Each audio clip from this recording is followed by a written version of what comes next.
In a recent video, I covered the Japanese cruiser Yahagi. That ship was a member of the Agano-class, the last traditional light cruisers built for the Japanese Navy. A class that consisted of 4 ships. I've covered 2 in Yahagi and Sakawa. Today we'll look at the second member of the class, Noshiro, an interesting ship and how she consistently avoided damage while helping other ships. You could call her lucky in that regard, until that luck ran out, as it did for many Japanese ships in late October 1944. Of course, that comes later. Noshiro's story began 3 years earlier on September 4th, 1941. The new cruiser was laid down a couple months before Japan marched to war in December of 1941. Despite this, her construction wasn't really slowed down. Noshiro was launched on July 19th, 1942, and commissioned on June 30th, 1943. A bit under 2 years to complete. That isn't a bad pace, especially with how strained Japanese resources would become. That said, the end of June 1943 is still pretty late. The battles off Guadalcanal were done and over with, for example. Not to mention, Noshiro had to work up before properly joining the fleet. In her case, that meant sea trials and training until August 1943, at which point Noshiro was assigned to the Second Fleet. More specifically, she took up flagship duty for the 2nd Destroyer Squadron. This would not, however, see her sent to the Solomons for Tokyo Express duty. Instead, Noshiro was sent to Truk on August 17th. This was probably a good thing because Noshiro was of questionable utility in a surface action, at least against other cruisers. To be entirely fair, the ship wasn't really designed for that. Noshiro was intended to lead destroyer squadrons as a continuation of previous Japanese light cruiser doctrine. This stretched back as far as Tenryu. The important note for this video is that the Agano-class was not designed for a gunfight against cruisers. This is easy to see when you look at her weaponry and armor. Noshiro was equipped with 3 twin turrets, a typical super-firing pair on the bow, and a single turret on the stern. Each of these carried 2 152mm or 6-inch guns for a total of 6 barrels. These were new mountings, but the guns were old, taken off the Congo-class ships during their refits. So a 30-year-old design, reflected in a rate of fire of around 6 rounds per minute.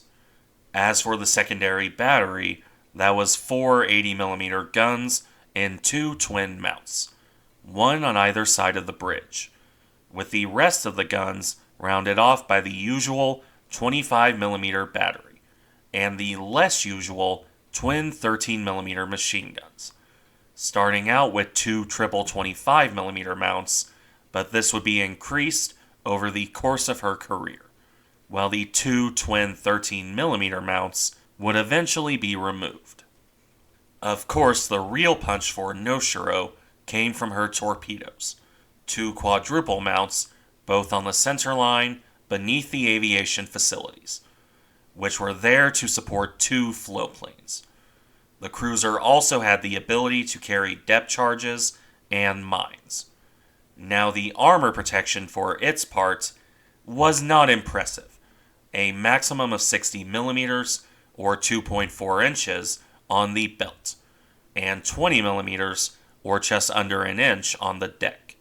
All of this resulted in a displacement of around 6,300 tons at the standard loading, going up to around 8,500 tons when fully loaded, with a top speed of 35 knots on 100,000 shaft horsepower.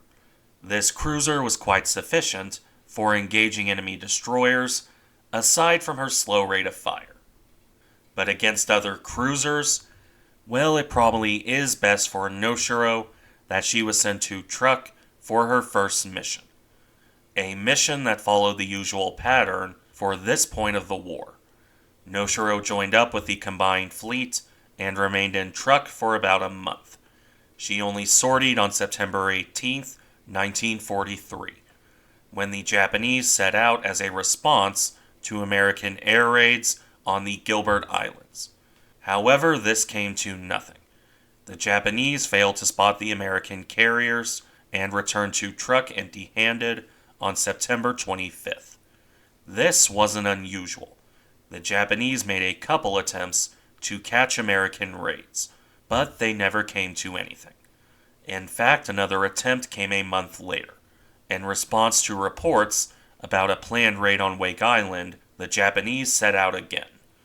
Noshiro joined with the escort force, much as he had in the previous attempt, only for it to be another failure.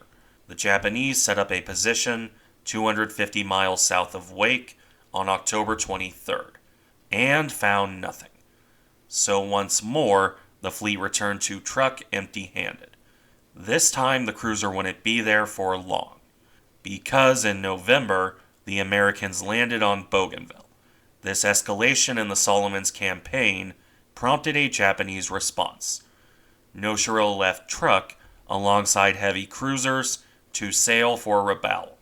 She arrived on November 5th, just in time for a daring American air raid, USS Saratoga's most famous action, where she sailed dangerously close to New Georgia to launch her aircraft. Those aircraft, joined by planes from USS Princeton, struck the Japanese fleet. Several Japanese ships suffered damage here.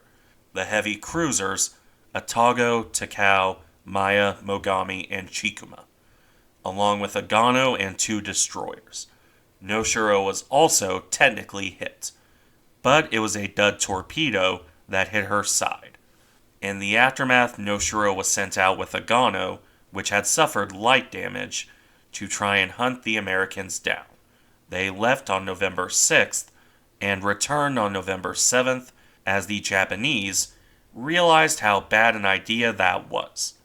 Not that the ships were any safer in port. On November 11th, a second air raid struck Rabaul.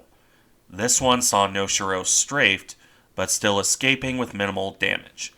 Agano was not so fortunate, as she was hit in the stern by a torpedo. Since Noshiro was only lightly damaged, she departed on November 11th to return to Truk.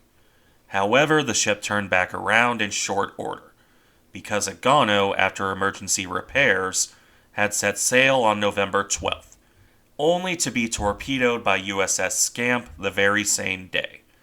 Noshiro rejoined with her sister ship, taking Agano in tow. Unfortunately, that tow line would break on November 14th, with the old cruiser Nagara taking over. Noshiro continued on to Truk, arriving on November 15th. For the rest of 1943, not much happened. Noshiro operated on patrol and transport duty for the most part. After this, the cruiser picked up men and material for another transport run, this time to New Ireland. Unlike the previous runs, this one would not go well for the cruiser. Noshiro left Truk on December 30th, 1943, and arrived at her destination on January 1st, 1944. Unloading the cargo went well enough. Unfortunately for the Japanese, soon after that was done, an air raid was spotted. Noshiro would be hit during this raid, ending her streak of relative good luck. A bomb landed near her number 2 turret, putting that out of action. Another near miss off the starboard bow flooded the area. Not crippling damage, but enough to force her home. Noshiro arrived at Truk on January 2nd for emergency repair. When those were done, she left as part of the escort for the carriers Zuiho and Unyo, only for Unyo to be torpedoed by USS Haddock on January 19th. Noshiro would tow the carrier to safety at Saipan on January 20th before setting off for Japan. She arrived there on January 24th, 1944, where the cruiser would be put into dock for repair and refit. That refit would last from February 1st until March 19th. The lingering bomb damage was fixed up, and Noshiro's anti-aircraft battery was heavily reinforced. The 13.2mm guns were removed, and the cruiser picked up 6 triple and 8 single 25mm gun mounts. This wouldn't do a lot of good as it turned out, but that comes later. First, Noshiro left Japan on March 28, 1944. This saw her sail to Singapore, dodging an attack by USS Darter and USS Dace on the way there, and then another attack by her old friend, USS Scamp, on April 7th. None of these submarines stopped Noshiro's group as they arrived to Linga on April 9th, and then Singapore on May 5th. For the next couple months, Noshiro would bounce between bases. Other than a failed submarine attack on May 18th, not much happened. As a result, Noshiro's next notable action came in June 1944, with the Battle of the Philippine Sea. This came on June 19th, with Noshiro escorting the Japanese fleet.